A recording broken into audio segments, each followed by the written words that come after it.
अस्सलामु अलैकुम वरहमतुल्लाहि वबरकातुहू। नाज़रीन, इस्तक़बाल है, स्वागत है आपका viral news live studio Jalgaon, Maharashtra, India में। मैं आपका मेज़बान मुफ्ती मोहम्मद हारून नदवी।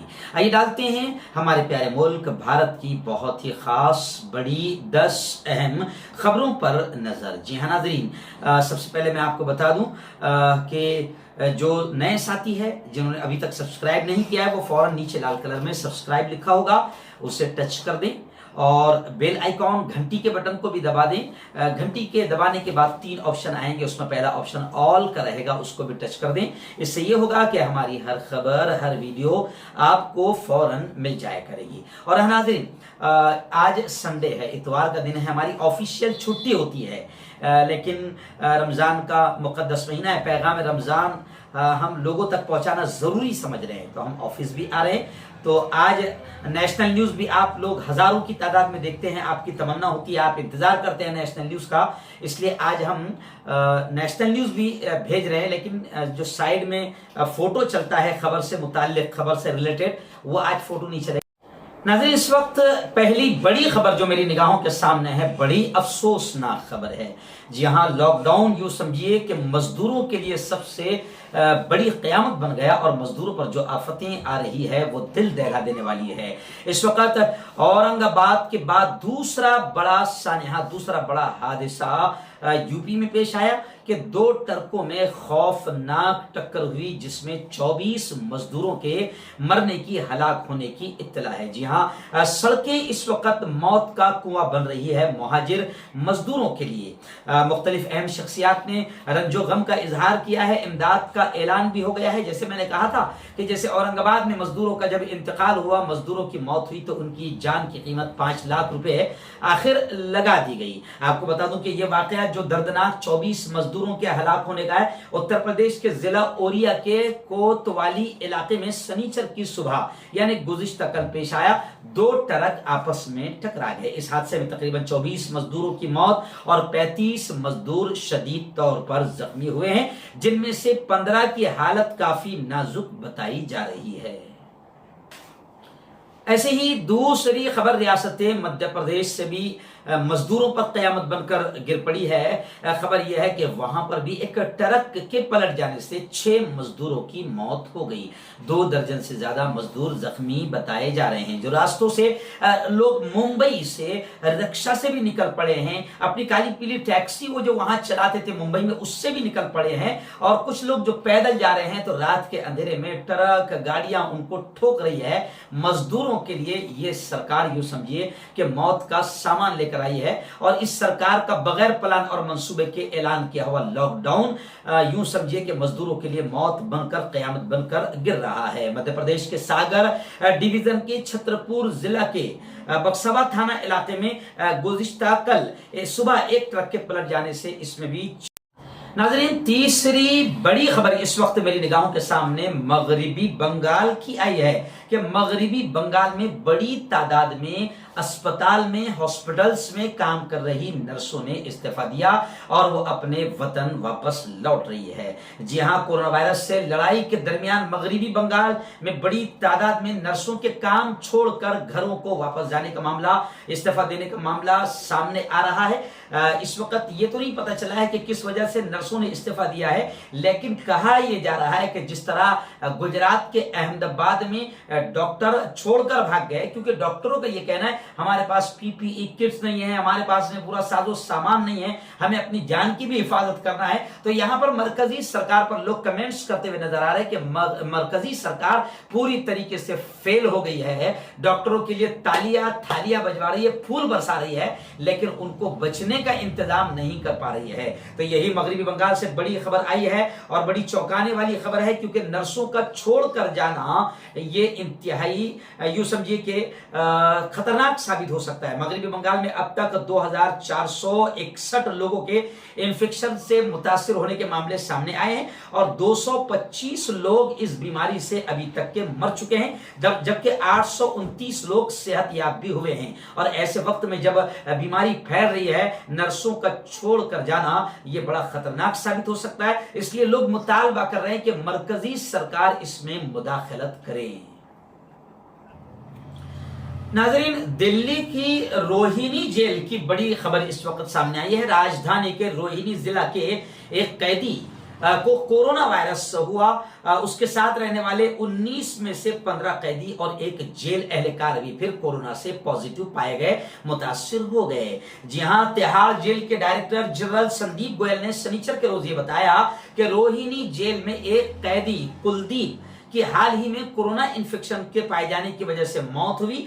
अब उसके साथ जो बैरक में रहने वाले 19 कैदी थे वो भी कोरोना पॉजिटिव हो गए हैं। कुलदीप को आंतों से मुताल्लिक बीमारी की वजह से 10 मई को दीनदयाल उपाध्याय अस्पताल में भर्ती कराया गया था और 11 मई को उसका ऑपरेशन भी हुआ था। आपको बता दूं नाजरीन कि सुप्रीम कोर्ट ने भी हुकूमतों को आदेश दिए है कि जाहिर बात है कि जेल में सोशल डिस्टेंसिंग हो ही नहीं सकती है और जेल में कोरोना फैला तो वो बम बन सकता है। लेकिन भौंकने वाली मीडिया को फिलहाल जैसे न तिहाड़ जेल का मामला नजर आ रहा है, न रोहिणी जेल का मामला नजर आ रहा है, मरकजी सरकार पर दबाव बनाने को तैयार नहीं है। और हमारा मानना है कि अगर जेल में कोरोना फैलता है तो फिर वो मरकज निजामुद्दीन और फिर जमाती और जिस तरीके से गोदी मीडिया ने बयान किया था, इसको बयान करना बहुत जरूरी है। यह खतरनाक साबित होगा।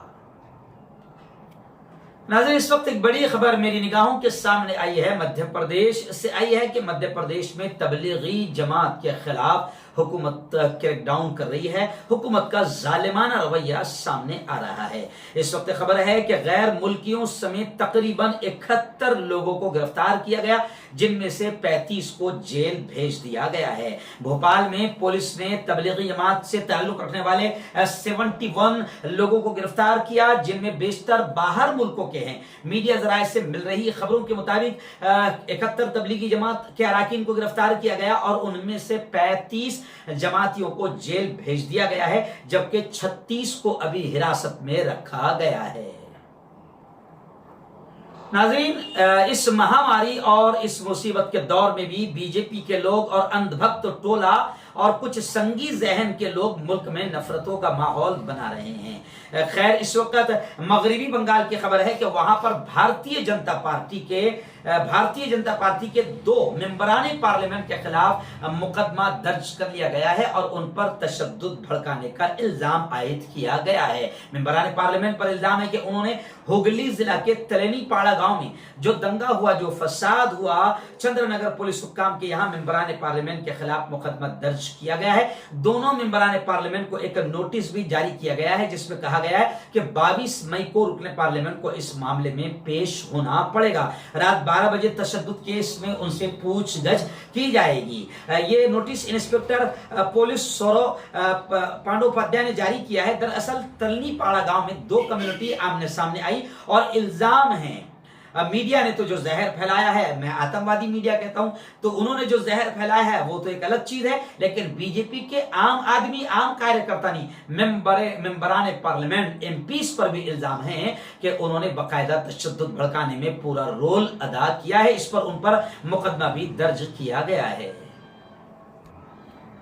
नाज़रीन, इस वक्त एक बड़ी खबर मेरी निगाहों के सामने आई है कि मुल्क की मुख्तलिफ मजदूर तंजीमों ने, जी हां, उत्तर प्रदेश और मध्य प्रदेश और मुल्क की दीगर स्टेट्स में मजदूरों से मुताल्लिक कवानीन में जो तरमीम की गई, उसके खिलाफ 22 मई को मुल्क गिर एहतजाज का ऐलान किया, धरने आंदोलन का ऐलान किया। मैं आपको बता दूं कि क्योंकि मुल्क में कुछ कवानीन ऐसे लाए जा रहे थे, यह हुकूमत खास तौर से बिल्कुल क्लियर हो गया है कि भाजपा हुकूमत मजदूरों की दुश्मन हुकूमत है, मालदारों की दोस्त है, मालदारों का ख्याल रखने वाली है, मालदारों को प्लेन से लाने का इंतजाम करने वाली हुकूमत है और गरीबों को पैदल छोड़ने पर मजबूर कर देने वाली हुकूमत है। वो लोग जो वोट नहीं डाले हैं फॉरेन से, उनको प्लेन के से लाया जा रहा है और जो मजदूर फंसे हुए हैं दूसरी स्टेट्स में, जिन्होंने यहां इनको वोट डालकर सत्ता में बिठाया है, उनको पैदल चलने पर और मरने और कटने पर छोड़ दिया गया है। तो ऐसे ही इस हुकूमत ने यूं समझिए कि एक और खतरनाक कानून लाया था मजदूरों के खिलाफ कि 8 घंटे के बजाय उनको 12 घंटे काम करना होगा। आखिर मजदूर तंजीमों ने जबरदस्त अंदाज में आंदोलन का ऐलान किया, तो अभी खबर आ रही है कि योगी हुकूमत ने 12 घंटे काम करने का नोटिफिकेशन वापस ले लिया। लेकिन सवाल यह उठता है कि आखिर इस जालिम ने ऐसा जुल्म किया ही क्यों था, ऐसा ख्याल इसके दिमाग में आया ही क्यों था। मजदूरों की मदद तो नहीं कर रहे हैं, लेकिन उल्टा उनको मारने पर तुली हुई है भाजपा सरकार और योगी सरकार। नाज़रीन, इस वक्त दिल्ली से बड़ी खबर आई है कि दिल्ली पुलिस ने 9 मकान मालिकों पर एफआईआर दर्ज किया, क्योंकि ये लोग लॉकडाउन के दरमियान किराया मांग रहे थे किरायादारों से। आपको मालूम होगा कि प्रिय मंत्री प्रधानमंत्री पीएम मोदी जी ने ये ऐलान किया था कि इस दौरान बाकायदा मालिक मकान को भी चाहिए कि वो किराए तलब न करे, लेकिन मुल्क के कई इलाकों में बाकायदा, सब इलाके कहे तो शायद गलत नहीं होगा कि सब इलाकों में मकान मालिकान किराया वसूल कर रहे हैं, क्योंकि किराया मालिक मकानों का ये कहना है कि हमारा भी जो घर खर्च है वो किराए पर चलता है। अब अगर 2-2, 3-3 महीना मजदूर किराया नहीं देंगे तो क्या हम भीख मांगेंगे? और मजदूर भी ये डर कर किराया देने पर मजबूर हो गए, क्योंकि अगर अभी हमने इनको किराया नहीं दिया या हमने पुलिस को शिकायत किया तो बाद में ये हमको घरों से निकाल देंगे, मकान खाली करवा देंगे, तो डर के मारे सब लोग किराया दे रहे हैं। ये दिल्ली में ऐसा वाकया पेश आया कि 9 मकान मालिकान पर एफआईआर दर्ज किया गया है। लेकिन मैं आपको बता दूं कि लोगों का ये भी कहना है कि प्रधानमंत्री सिर्फ ऐलान कर देते मित्रों ऐसा होगा, ऐसा नहीं होगा, लेकिन कोई प्लान और मंसूबा नहीं बनाते हैं, जिसका भुगतान गरीबों और मजदूरों को भुगतना पड़ रहा है। कई मजदूर ये कह रहे हैं कि हम घर इसलिए जा रहे हैं, जब रोक रोक कर उनसे पूछा जा रहा है कि प्रधानमंत्री ने कहा था, पीएम ने कहा था, मोदी जी ने, कि जो जहां है वहीं रहे, आप रह क्यों नहीं रहे? तो मजदूरों का कहना है कि हम किराया कहां से लाएंगे, खाने को कहां से लाएंगे? तो हुकूमत न खाने को दे रही है, न किराया अदा कर रही है, हुकूमत का 5 पैसे की मदद नहीं मिल रही है, सिर्फ ऐलान पे ऐलान और जुमले पे जुमले हो रहे हैं। नाज़रीन, मध्य प्रदेश के भोपाल से भी बड़ी खबर इस वक्त निगाहों के सामने है कि भोपाल में भी हिंदू मुस्लिम एकता की एक शानदार मिसाल सामने आई है कि आशा जो एक हिंदू बहन है, उसकी आखिरी रसूम यानी अंतिम संस्कार और उसकी अर्थी, उसके जनाजे को मुसलमान लोगों ने कांधे पर सवार होकर उसकी आखिरी रसूम अंतिम संस्कार का कार्यक्रम पूरा किया। मध्य प्रदेश में कोरोना वायरस ने ऐसा सितम ढाया कि खून के रिश्तों के साथ रिश्तेदार भी आखिरी रसूम और अंतिम संस्कार में शामिल नहीं हो रहे हैं। मैं आपको बता दूं कि बुलंदशहर की ऐसी एक खबर मैंने आपको बताया था, बुल्डाना की एक खबर मैंने ऐसी आपको बताया था, इंदौर की एक खबर मैंने ऐसी आपको बताया था कि जितने भी हिंदू भाई मर रहे हैं, यहां तक कि मेरठ में अभी 5 दिन पहले पुजारी मरा, तो पुजारी के जो भक्त है वो भी उसको उठाने को तैयार नहीं, क्योंकि वो सब डर रहे हैं कि उठाए तो कोरोना ना लग जाए। लेकिन सलाम मुसलमानों की जुर्रत को। अब वो भौंकने वाले कुत्तों को मैं कहूंगा कि ऐसी खबरें जरूर दिखाए जो मुसलमानों को बदनाम करने की खबरें दिखाते हैं, कि मुसलमानों की खिदमत को सलाम, उनके जज्बे को सलाम, उनके डेरिंग को सलाम, उनके ईमान को सलाम, कि मुसलमान ही हिंदू भाइयों और बहनों की आखिरी रसूम और अंतिम संस्कार करते हुए नजर आ रहे हैं। नाजरीन, कोरोना वायरस को लेकर इस वक्त फिलहाल हमारे मुल्क की ताजा अपडेट्स ये है कि अब हमारा मुल्क भारत चीन से भी आगे निकल गया कोरोना वायरस को लेकर।